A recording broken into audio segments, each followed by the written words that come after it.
We are here for the inauguration of the Panguil Bay Bridge project, a day that we have long looked forward to. Years of planning, months of hard work, countless hurdles, and now we stand before the realization of one of the infrastructure flagship projects of this administration. Flagship projects of this administration.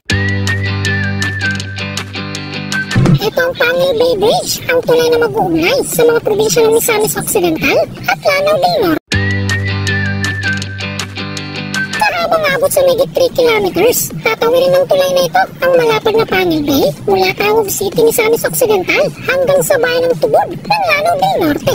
Maliban sa mga dambuhalang pier sa ilalim, lalagyan din ito ng dalawang higanting pylon sa gitna at pagtitibayin naman ng mga naglalakihang kable na gawa sa bakal.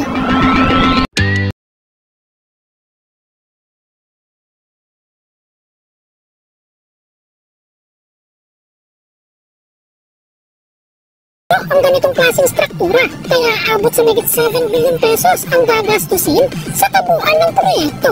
Megit 2 billion dito ang sasagutin ng gobyerno at ang nalalabing 5 billion naman ay manggagaling sa napagkasunduang utang ng Pilipinas at Korea Exim Bank.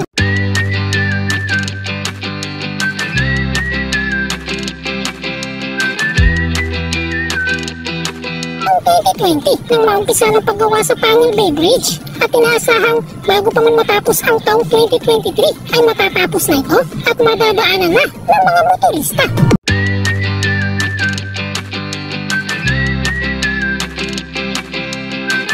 Bagamat nakaambana ang pagpasok ng panibagong administrasyon, tiniyak naman ng NEDA na hindi maantala o maihinto ang paggawa sa nasabing tulay. At asahang matatapos ito ayon sa mga petsang nasasaad sa plano.